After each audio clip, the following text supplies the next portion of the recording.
오늘은 사무엘하 21장의 말씀을 보도록 하겠습니다. 21장은 다 여러분들이 미리 읽어보시고 말씀을 들으셨으면 좋겠습니다.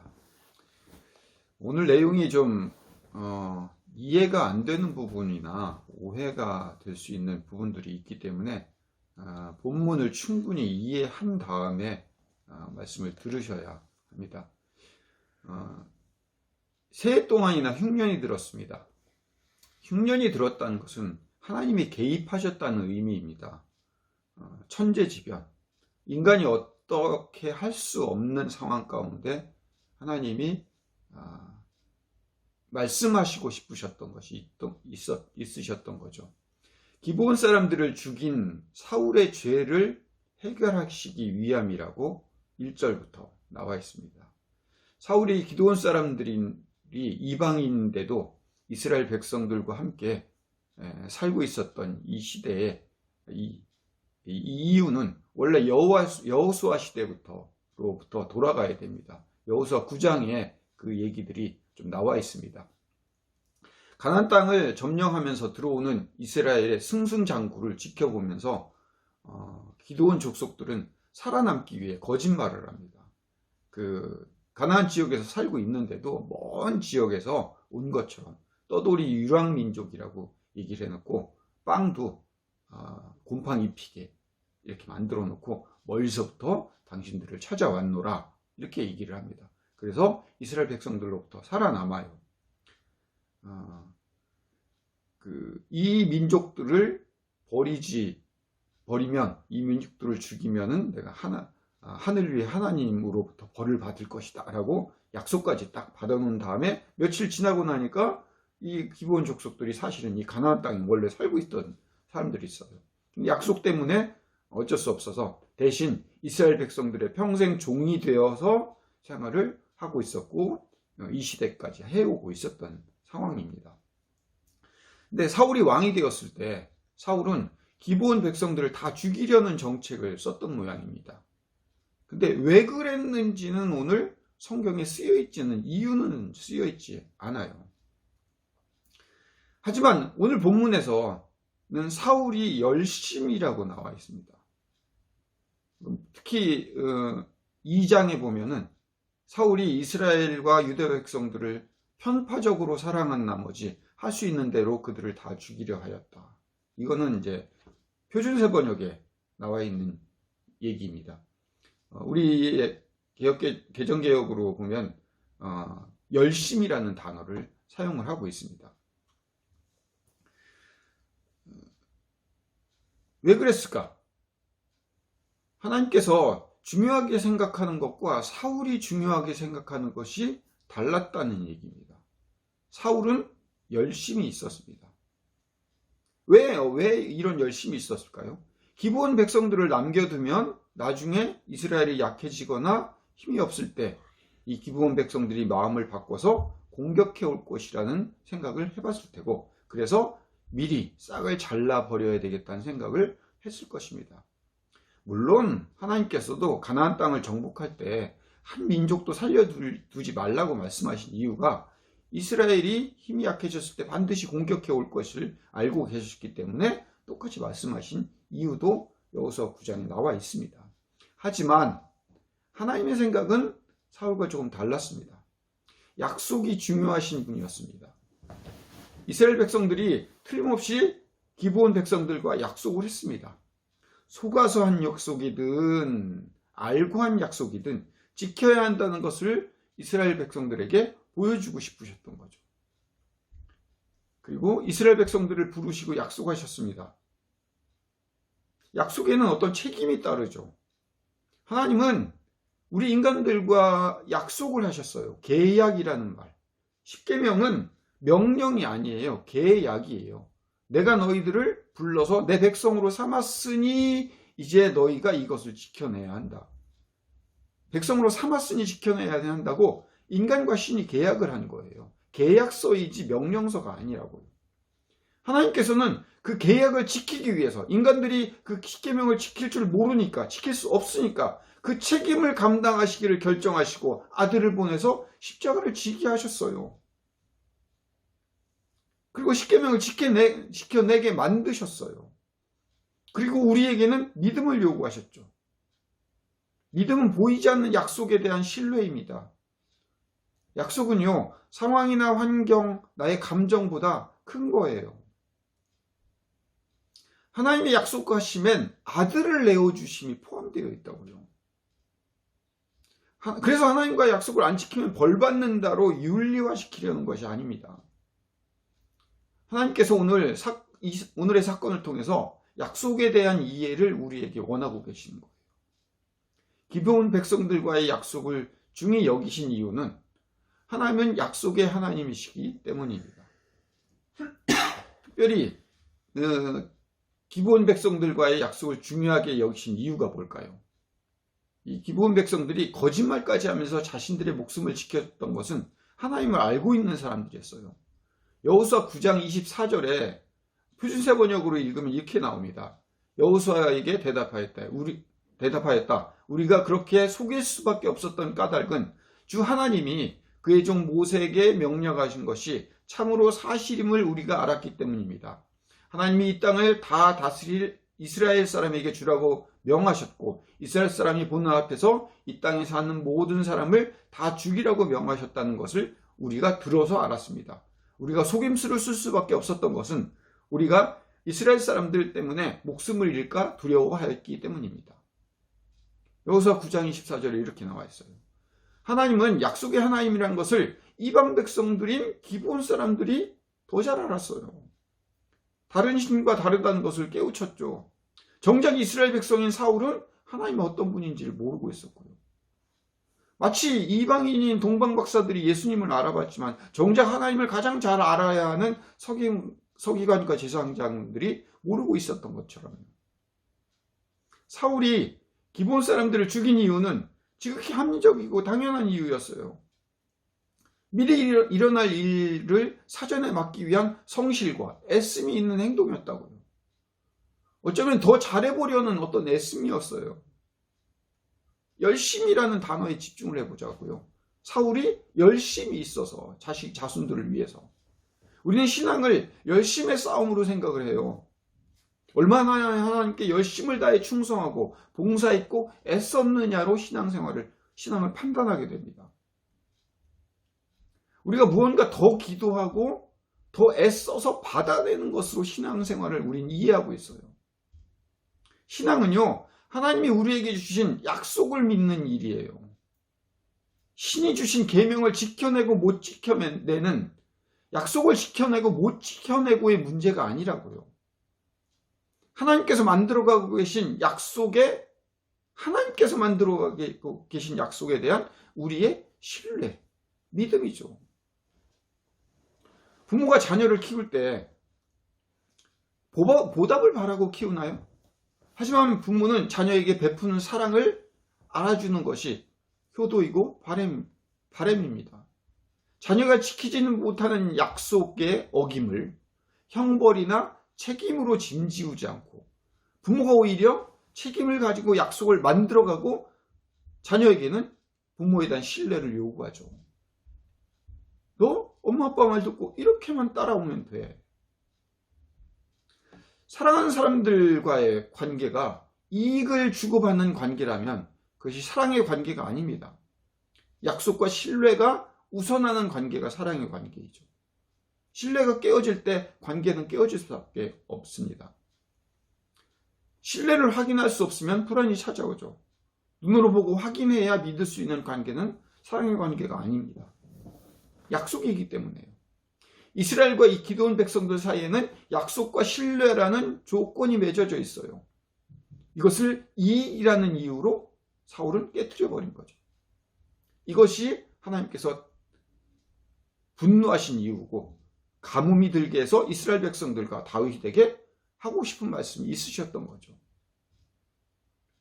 다윗은 하나님의 마음을 잘 알고 있던 사람입니다. 그래서 기브온 사람들이 원한을 풀어주기로 결정했죠. 어떻게 해요? 기브온 사람들이 찾아왔습니다. 7명의 사울의 후손들을 나에게 달라, 우리에게 달라. 그러면 매달아 죽이겠다. 거기에 다윗은 7명의 사울의 후손들을 내어주었습니다. 특별히 누구를 내어줬냐? 리스바라고 하는 여인에 대한 얘기가 나옵니다. 리스바는 어떤 인물일까요? 리스바라는 여인의 두 아들과 사울의 딸 메랍이라는 여인의 5 아들을 내어줬다. 왜 하필 이 사람들이었을까요? 무비보셋은 자기가 아끼는 사람이었기 때문에 제외하고 사울과 가장 가까운 친족들이었을 가능성이 있습니다. 근데 하지만 리스바는 이미 성경에 한번 등장한 인물이에요. 사무엘 하 3장에 등장해요. 사울이 죽고 나서 다윗 집안과 사울 세력이 한참 싸움이 있을 때 아브넬이라고 하는 사울 쪽 군대 장관이 등장을 합니다. 그 아브넬이 이 여자 사울의 첩인 리스바와 잠자리를 같이 해요. 그 잠자리를 같이 했다는 사실을 사울의 후계자인 이스보셋이 나무랍니다. 당신 아무리 군대 장관이고 나라를 다 섭정해서 다스리고 있어도 어떻게 그럴 수 있느냐. 그런 얘기가 사무엘 하에 3장에 나와요. 아마 상당히 예뻤던 모양입니다. 사울이 첩이었는데도 아브넬이 마음에 두었던 것을 보면. 아브넬은 이 일로 말미암아 삐져서 결국 다윗 편으로 돌아섭니다. 그래서 다윗에게 다윗 편으로 가려고 할 때 요압에 의해서 죽임을 당하고 맙니다. 왜요? 아브넬이 다윗 편에 가면 요압이 자신의 군대 장관 자리를, 지독히도 요압은 자기의 군대 장관 자리를 지키려고 많은 사람들을 죽였죠. 다윗은 이 일이 정치적으로는 자신의 잘못이 아니라는 것을 보여주기 위해서 아브넬을 친히 장사하고 울면서 금식까지 합니다. 다윗이 왜 하필 리스바를 희생제물로 삼았을까요? 사람마다 자기가 싫어하는 모습이 있죠. 저 사람 왜 저래? 근데 그건 상대방에게서 자신의 싫어하는 모습이 발견되기 때문에, 사실 자신의 단점이 그 상대방으로부터 보이기 때문이라고 합니다. 다윗은 과거에 밧세바 사건이 있었어요. 또 자신의 후궁들이 압살롬에 의해 겁탈당했던 일들, 그게 사실은 자신의 잘못으로부터 시작된 것이라는 것을 누구보다도 잘 알고 있었습니다. 거기에 리스바가 생각이 났을 것이에요. 사울의 첩이었는데도 아브넬과 동침했던 일, 그것이 마음에 걸렸겠죠. 그래서 리스바의 자식들을 먼저 떠올렸습니다. 그래서 죽어간 7명의 사울의 후손들은 나무에 달린 채 내려오지도 못한 채로 방치되었습니다. 그 당시 그렇게 죽었던 사람들은 함부로 장례를 할 수 없었습니다. 그걸 볼 수 없었던 엄마이며 할머니 격인 이 리스바는 보리를 거두어 들이던 그 봄에서 가을비가 쏟아질 때까지 시체들을 지키는 일을 했어요.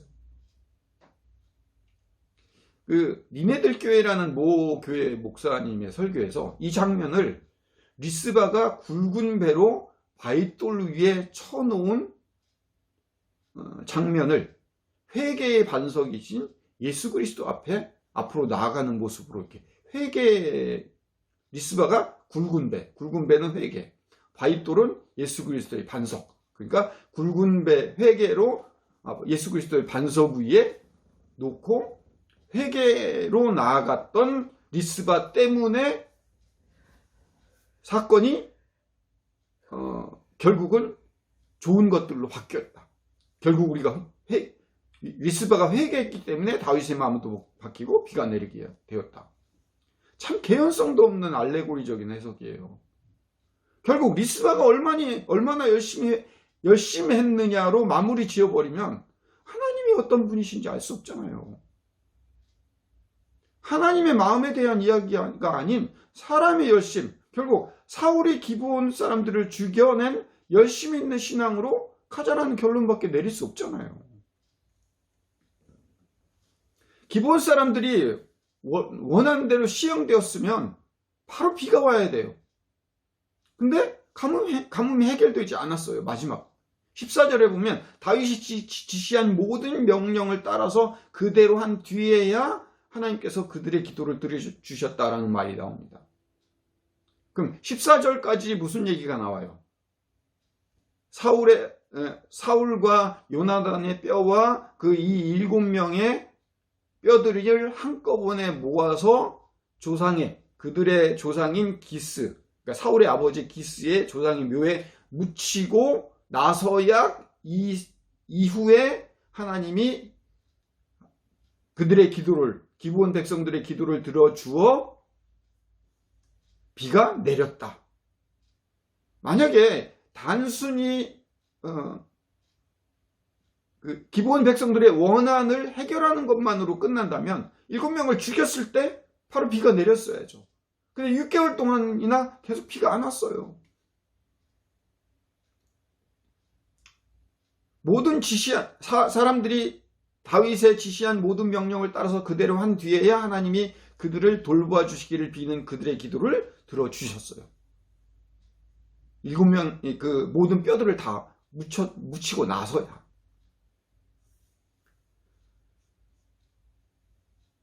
원하는 대로 해결되는데도 해결되지 못하는 이 가뭄에 대한 다윗의 고민이 빠져 있을 것이었습니다. 그때 리스바의 행동이 소문으로 들려왔어요. 6개월 동안이나 낮에는 까마귀들이 그리고 밤엔 들짐승들이 그 시체를 걷어가지 못하게 6개월이나 지키고 있었어요. 아마 쉽게 미리 가뭄이 해결되었더라면 리스바의 행동은 그저 자식을 위한 어머니의 애통함에 대한 반응쯤으로 생각하고 말았을 거예요. 기브온 사람들의 억울함을 봤던 이 다윗의 학습은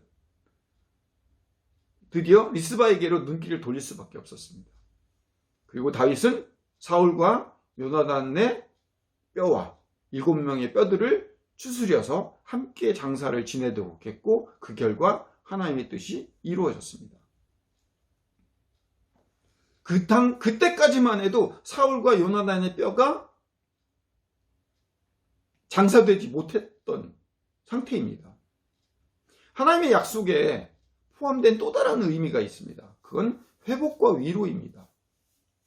우리를 건지신 것은 하나님의 최초의 약속으로부터 시작되었고 그 약속 안에는 회복과 위로를 포함하고 있습니다. 하나님은요, 사울의 잘못된 열심을 지적하면서도 다른 한편으로 사울과 요나단의 뼈가 장사되지 못한 그것을 회복하려는 마음까지 동시에 갖고 계신 거예요. 그게 약속 안에는 회복과 위로가 포함되어 있는 거죠. 사울의 잘못된 열심을 지적하시면서도 사울과 요나단에 대한 회복을 함께 허락하시는 장면입니다. 성경을 잘하면 복받고 잘못하면 벌받고의 권선징악만을 말하는 책이 아닙니다. 성경은 하나님을 우리에게 알려주고 이야기하고 보여주고 싶어하는 책이에요. 지금처럼 천국의 개념이 있지 않은 시대이긴 하지만 조상들의 묘에 함께 장사되는 것이 내세의 세상을 잘 살 수 있는 정도의 신앙이 있었던 상태입니다. 그러기에 요셉부터 시작해서 고향 땅과 조상들의 땅에 묻히는 것을 최고의 축복으로 여겼죠. 사울과 요나단의 뼈는 그렇게 묻히지 못한 상태였어요. 사울의 잘못을 인정하면서도 사울의 뼈와 억울함을 당한 사람들의 뼈를 함께 장사하게 한 계획이 하나님의 이 처음에 가뭄을 주기 시작한 약속에서부터 시작되고 있습니다. 그러기에 다른 세상의 신들이 말하는 잘하면 복받고 잘못하면 벌이라는 인과적인 법칙의 신보다 크신 하나님을 우리는 믿고 있는 거죠. 믿고 회개하고 크리스찬이 되었다고 하나님께서 천국을 보내주시는 신자가 되었다고 이스라엘 백성의 신분이 되었다고 기도하고 봉사하고 애써서 천국에서 더 큰 상급을 받아내는 사울과 같은 그런 신앙이 아니라 하나님이 어떤 분이신지를 알아서 약속에 대한 이해와 신뢰에 대한 마음을 배워서 우리가 살아가는 내내 하나님의 자녀로 살아가는 것. 이것을 하나님이 원하시는 거죠. 이 땅에서 살아가는 사람들에게 하나님의 약속이 어떤 것인지를 보여주고 그 보여주는 일에 동참하는 자가 바로 신앙인입니다. 크리스찬이 되었으니까, 이스라엘 백성들의 신분이 되었으니까 이제는 기도하고 봉사하고 애써서 천국 가는 살과 같은 그런 열심이 아니라요. 기도했고 지켜냈고가 아니라 오늘 우리가 살아가는 주어진 생활 안에서 약속을 모르고 살아가는 사람들에게 신뢰를 주고 회복시키고 위로하는 일로 살아가는 것이 믿는 자의 할 일입니다. 이런 생각해 봅니다. 심판의 자리에 섰을 때, 주여, 제가 이 땅 가운데 살인도 하고 간음도 했고요, 도둑질도 했고요, 못된 일도 많이 했지만요, 교회도 다녔고 전도도 했고요, 착한 일도 나름 했어요. 그분께서 심판의 자리에서 우리에게 물을 겁니다. 살인이 뭔데? 간음이 뭔데? 도적질이 뭐야? 교회가 뭐 하는 데야? 전도가 뭐야? 먹는 거야? 착한 일이 뭔데? 난 그거 잘 모르겠어. 왜? 십자가로 다 이미 해결된 거라 난 잘 모르겠어. 하지만 넌 내 약속을 알고 있니? 내 약속을 기억하니? 너 나 신뢰했니? 내가 회복시킬 걸 믿고 있었니? 난 그게 궁금하단다. 그렇게 심판의 자리에서 우리에게 물어보실 겁니다. 기도하겠습니다. 거룩하고 사랑이 많으신 아버지 하나님, 하나님이 이 땅 가운데서 우리에게 더 열심히 기도하고 더 열심히 애쓰고 더 열심히 노력하는 것을 원하셨나? 아니면 하나님께서 우리에게 주어진 그 약속, 하나님께서 만들어 가실 그 약속과 회복과 위로 안에 우리는 그 약속과 회복과 위로를 신뢰하고 믿는 그 믿음의 반응을 하나님 앞에 보여주고 있었는지를 하나님께서 우리에게 질문하시고 요구하시고 기억하고 계실 거라는 사실을 기대하고 소망하는 자들이 되게 주님 인도하여 주시옵소서. 예수님 이름으로 기도드립니다. 아멘. 이제는 우리 구주 예수 그리스도의 크신 은혜와 아버지 하나님의 극진하신 사랑하심과 성령님의 인도 교통 내지하심이 이 설교를 듣는 모든 자들 머리 위에 영원토록 함께하여 주시기를 간절히 축원하옵나이다. 아멘.